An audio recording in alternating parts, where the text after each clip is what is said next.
Since the establishment of the Global Initiative in 2013, one of the bigger issues that we have looked at and that the membership of the initiative have been very, very focused on is to look at the connections between development and organized crime, or more specifically, how development actors, people engaged in development, can take account of the issue of illicit trafficking and organized crime and respond in their programs. And so over a number of meetings funded by various governments, the government of the Netherlands, the government of Germany, the government of Norway, we have looked at how development agencies can respond to this issue of organized crime.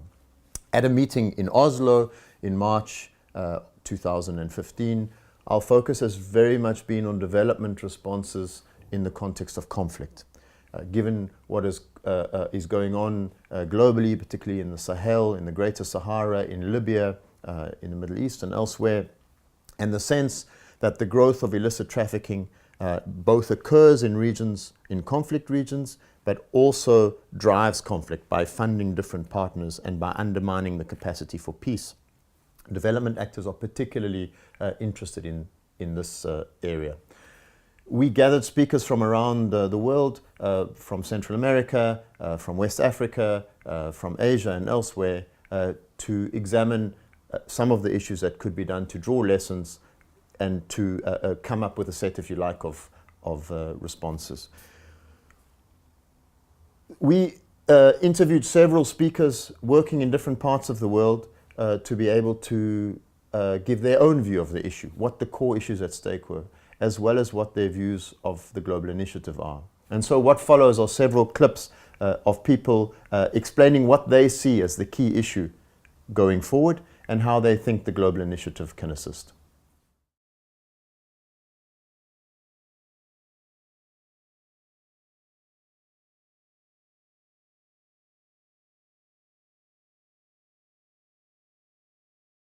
What I've asked each of the panelists to speak about is some of the key things that they think emerge from this debate.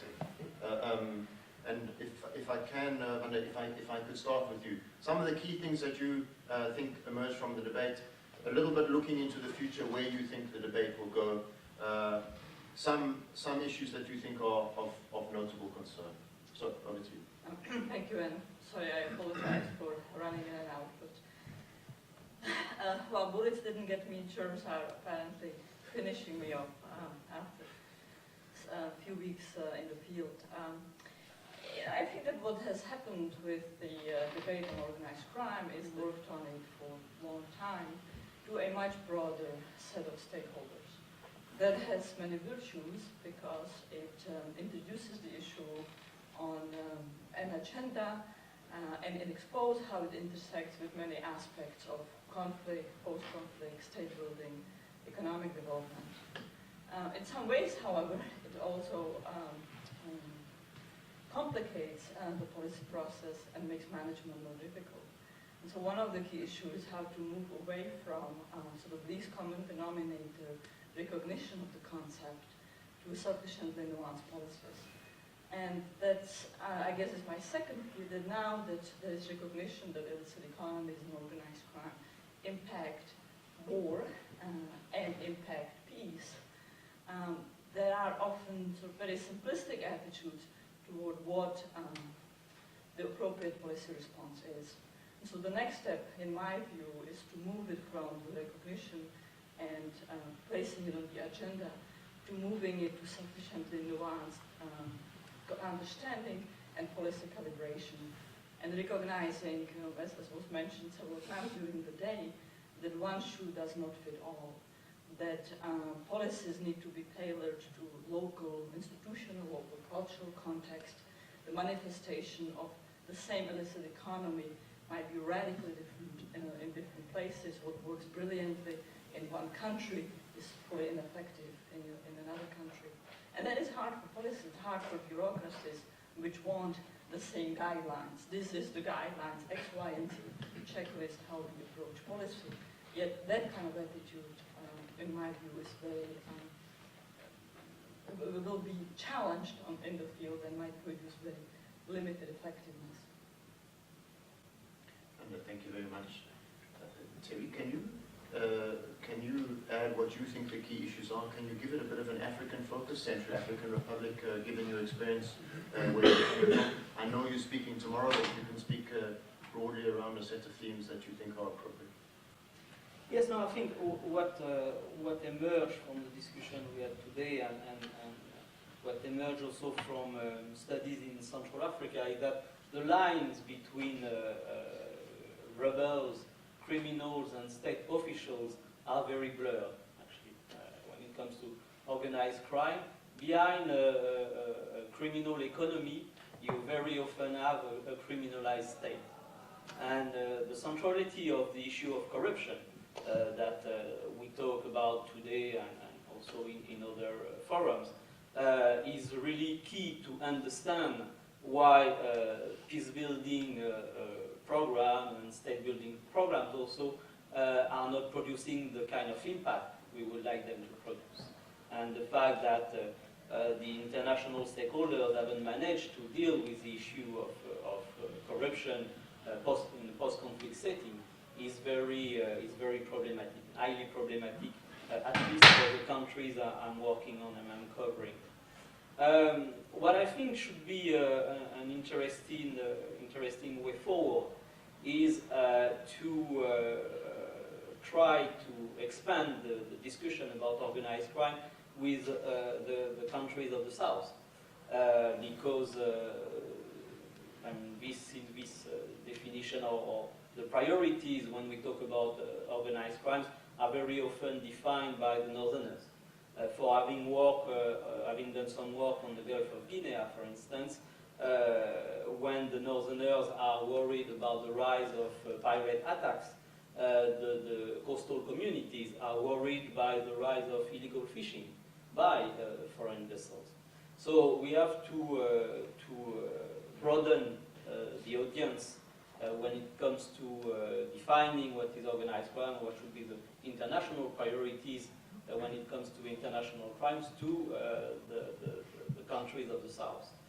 When I say the countries of the South, I of course don't only mean the official, because you have probably heard this afternoon what I was thinking about some officials in those countries, but I'm talking about the people, about the communities that are of course the primary victims of this kind of activity. So, of course, I know you've been to Mali and done some groundwork there.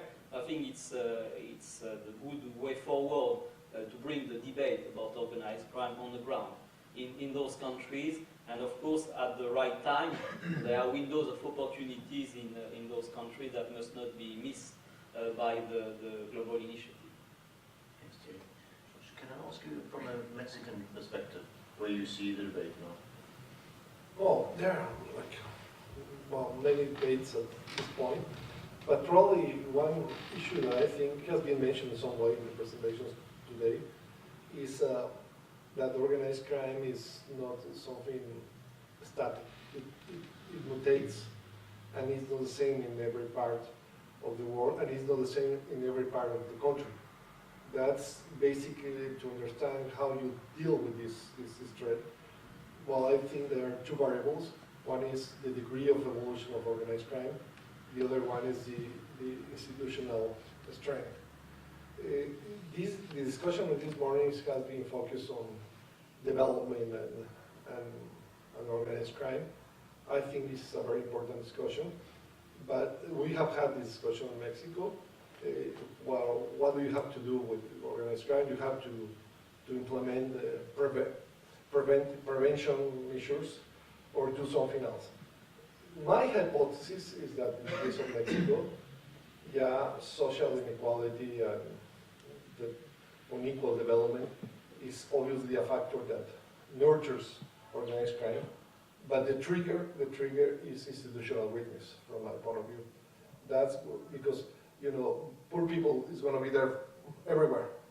But if you have this high degree of impunity we have in Mexico, there will be people who are going to take the decision to get engaged in organized crime.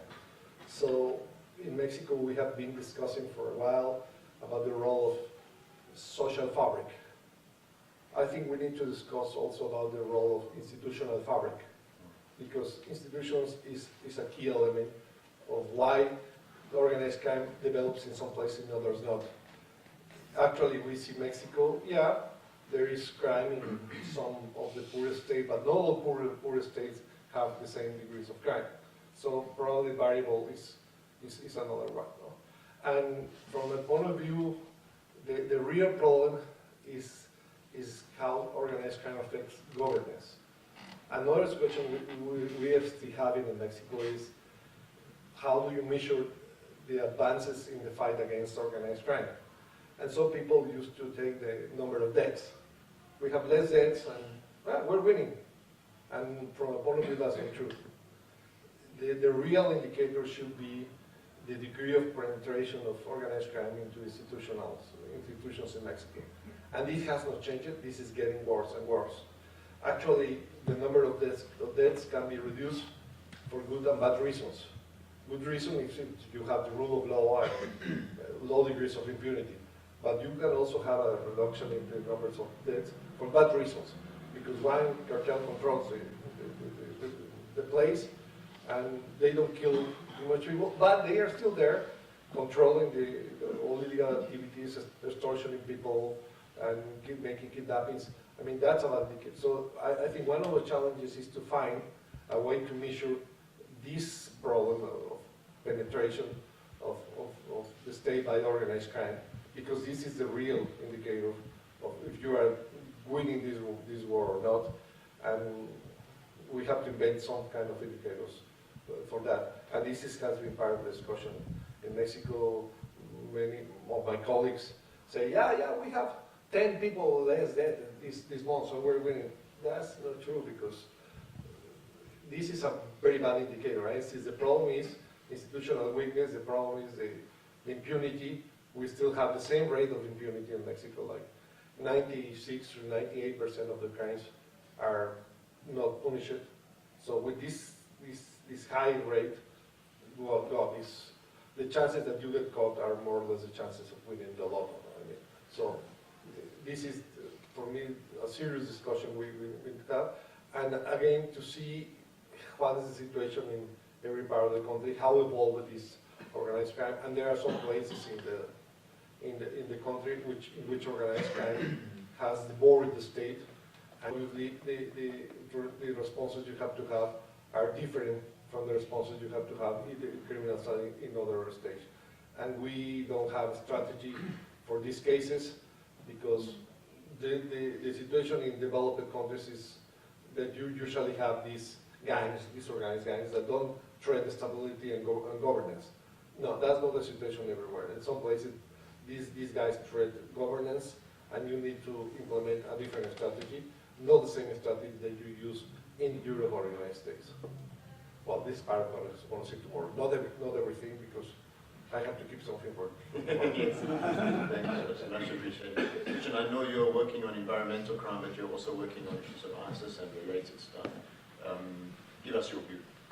Well, thank you very much, the panelists, ladies and gentlemen. I'm very pleased to see that I've now finally 3 microphones ahead of me at last. Well, I'd like to pick up on the issue of prevention and actually add the term intervention as well. We have just recently undertaken an assessment for MONUSCO in Congo, but I would like to broaden the perspective a little bit, and also not just on organized crime. If we take the issue of Taliban and the relations with drugs and taxation, Al-Shabaab with incomes from charcoal, Islamic State with their incomes from oil and diesel smuggling, taxation, even wheat sales, antiques, extortion, whatnot. Boko Haram, their involvement also in charcoal and diesel smuggling. Or the rebels in eastern DRC with gold and minerals, charcoal and timber. In all of those instances, we have situations where we have actual rebel groups, regular armies, not just small terrorist groups, that are entirely dependent for their existence on large-scale smuggling operations, very often mainly done by organized criminals and not necessarily by themselves. but they may be taxing them, sometimes they may be running it, but very often they're involved to some extent. In terms of intervention, and even sometimes prevention to avoid some of these from escalating, Islamic State and Taliban are very big, so have the rebel groups been in Eastern DRC. Boko Haram are at a very critical stage right now, where they can expand and actually reach a totally different scale. And we've seen the same thing with the incursion of increasingly of Islamic State, in Libya in particular, and on the trans-Saharan smuggling routes, with access to that. My main point is, how are we going to respond to that? Because evidently, you cannot use a military solution alone, especially in the Trans-Saharan, where we have 7 to 9 countries, and you get the spillover effect, and they can easily shift in between. At the same time, this cannot be met at all by a conventional organized crime police perspective, because you're dealing with insurgent situations, and also the scale of the military threat. And it cannot be resolved either by a traditional poor civilian effort, looking at sustainable livelihoods. It has to be a combination where the intelligence at the bottom of it is the most crucial thing. Because the military, when they hear the term organized crime, they go blank. They do not like the word. And the same thing with the police, do not like, which focus on justice. And the justice sector, prosecutors do not like very often military, because they have a different role. And the civil society do not like neither of them, because they carry uniforms and they have a totally different perspective. So I think one of the big challenges is that you can only resolve that situation through a coordinated, integrated response of all three simultaneously. I think is the only way, because none of them, the police will never get the horsepower of the military intelligence. They will never get be able to undertake good police behavior in some of these areas, because of the security situation is so extreme. Whereas the military can never resolve this alone, especially not in the Trans-Saharan. So I think one of the biggest challenges, to summarize, I think, is finding ways how these three communities can operate, which of course sounds like a fairy tale, but nonetheless, how they can more effectively liaise and coordinate, especially on the information side, which I think is why we're seeing such a strong interest for the first time in many years from a wider security community in organized crime, which I don't think has been there to that extent before. Thank you very much. Jeremy, can I ask you? We're seeing twin phenomena at the moment. We're seeing a proliferation of transnational organized crime, and we're seeing a proliferation of insurgent, rebel, irregular groups and irregular warfare. We have to look at the linkages between the two. And using the Latin American context, there are certain patterns we can identify. One is that their revenue-raising techniques are the same. The second is there is increasing cooperation between these two diverse bodies that have very different natures. And certainly in Latin America, the way organized crime, transnational organized crime is moving is to a network subcontracting model. This network model can be utilized not just by organized crime, it can be utilized by terrorism or insurgency groups for their own ends, which means you've literally got guns for hire across the region, and rather well-trained guns and very capable guns. This interaction between insurgency and organized crime is particularly relevant today in Colombia, where the government is negotiating with hopefully two rebel groups, certainly one, but another one is hopefully going to come online. And what is the new face of Colombian organized crime going to be if and when these two insurgent groups withdraw from their illegal activities? The criminal economies will probably remain in place, and Colombian history would suggest that we're going to see a new generation of transnational organized crime syndicates be born. Thanks, Jeremy. Can I want to close off by getting a couple of comments which we can use either from the audience or from people on the panel, about what the Global Initiative can do. And I think one of our challenges is, this is an organization that started, it gained traction. It's quite a hard process to manage because it's a membership-based organization. It's people looking to do something about organized crime, looking to lobby, to raise the profile, to change the views of governments. And I wouldn't mind hearing very briefly from across the panel some material that we could use around what you think the future role of the Global Initiative could be. I think everybody on the panel knows the Global Initiative in one way or the other. You can be as critical as you like or looking to the future. What kind of role can essentially a civil society membership-based organization, which began as a debating group, now publishes regular reports and continues, I think, to hold a number of debates in a variety of settings. What kind of contribution can that make, given the enormously complex problems that we are facing? Is that a contribution at all in terms of changing policy and attitude and approaches, or are there other things that we can do? Vanda, can I start again with you, if that's possible? And this is last effort for the day. Well, Mark, first of all, you should be thanked, and Tuesday and Adam and the Global Initiative should be very much thanked for spreading the awareness and engaging a great variety of stakeholders. So congratulations to you, and indeed there is enormous value in the Global Initiative in having that role in broadening the platform.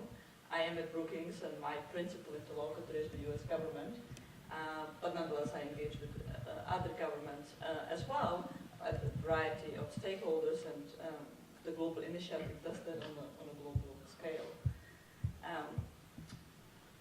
There are the variety of contribution, one of which is doing field work and informing policy with not abstract newspaper-based clip policy responses, but actual in-depth understanding of policy. I think that's the most important one, because it's so easy to slip into caricatures of the relationship between crime and conflict that leads to policy prescriptions that are ineffective or counterproductive. Clearly then expanding the dialogue, expanding the set of values and interests that are brought. Because at the end of the day, all public policy is about arbitrating and trading off variety of objectives and variety of interests. And that's often very uncomfortable, but it's an inescapable part of policy. Policy is not simply about the best technocratic solution, but about politics. It's about politics in the formation process, and of course it's very much about politics and implementation. And it cannot be divorced from that. But nonetheless, what least interested, politically motivated actors like experts can deliver is to try to inject as much objective, nuance, and ground truth-based analysis as possible. Thanks, Vanda. Thierry?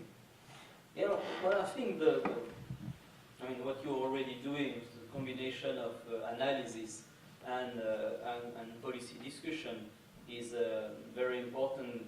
I would come back to the point I made previously. I think we have to include people from the South into the discussion, experts from the South, and bring the discussion also to their policymakers and to their country. And I don't know if you intend to replicate what you've done in Mali, but I think that's very important. There are a couple of places I could suggest also. Central African Republic being one of them. So that could be your next visit.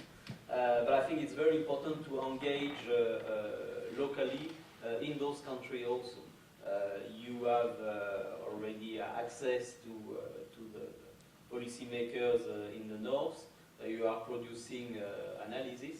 I think it's the missing link for me is this one, actually. Thanks, Thierry. George?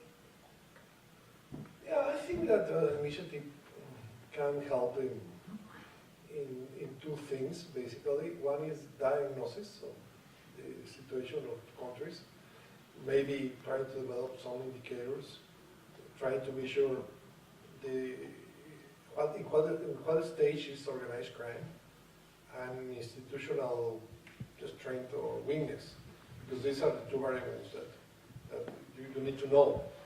And the second contribution could be the publishing or making public the strategies that have been successful in some cases. Because especially in the cases where the states are weak and organized crime is strong. Because in cases of like Europe or United States, well, you can find some examples. Yeah, but you have a police that works more or less, a judicial system that works, and street gangs. So the real challenge is how you develop a strategy in countries like the Latin American or the African countries, were very big countries, very big institutions, and very strong organized crime, maybe at some points taking over the state. And there are no too many studies how to deal with that. In the case of Mexico, we have been, well, not we, but the government has been trying to implement strategies, usually in the United States or other places. Obviously, they don't work, no? Because you have a different situation. At the end of the past administration, the president acknowledged that, yeah, we have a different situation, we have a problem in which organized crime controls territory, and that's you need a different strategy. So it would be interesting to develop some case studies in which some strategies have been successful, because that's what they really need. Because otherwise, well, you can tell everybody like in the past, Major Giuliani went to Mexico and said, you have to put lights on the streets. Okay, well, that probably will help, but that's not enough. Against the state, that's not enough. We need more than lights on the streets. So that's a real challenge, and the big advantage you have as a global initiative is that you have access to information from many parts of the world. And usually people in the countries don't have this global panorama. I can assure you that in Mexico, most of my colleagues, including myself, don't know too much about what's going on in Africa or other parts of the country. Yeah, I mean, they just have a very vague idea. So that's probably will be very helpful, because the knowledge in this area is not very globalized. So you can help with that, and you have the contacts to share, and vice versa. No? I think in Africa they have heard about the center, but in a very general way. So in this, you are probably the only network that can have access to information in many places of the world, and that's, I think, this is the value of the initiative. Thank you. Christian? Well, thank you very much. I think the primary advantage of the global initiative is the ability, I think it was pointed out well here, to have over 100 global experts distributed all across the world with an immense amount of experience, contact networks, and particularly their ability at a short notice to provide strategic advice, but also judgment calls and projections, also at a short notice, that the traditional community would have a hard difficult in doing so. The fact that at short notice you can mobilize knowledge gained across many, many years, including specifically from one location, but more importantly also on the strategic levels of a developing situation anywhere, with the experience how to intervene. The judgment call perspective and the advisory ability of the global initiative, I think, is one of the largest potentials. Sometimes in reports, but even more importantly, through direct advice, where it's needed at a short notice, because that is not something you can write necessarily. Well, you can write a report if you have time, but often where the critical decisions are needed, you need that, exactly that, the judgment call, not just from an individual, but from a range of individuals that can pull this information together. And I think that is probably one of the biggest advantages of the global initiative. Thanks very much, Richard. Also to you, Joe. I'm not qualified to talk about policy. I am qualified to talk about information gathering and analysis. And Inside Crime tries to do two things. We try to join the dots in Latin America. Transnational crime, by its very nature, is transnational. You cannot understand it by isolating any one country. What we try to do around Latin America, I would love the global initiative to be doing at the global level. The second thing, echoing one of Jorge's thing, we have a program called What Works, which are initiatives that within Latin America seem to be having some success. And the idea is, could one take these initiatives, create a model and export them? And again, if global initiative could do that at a global level, that could be an extremely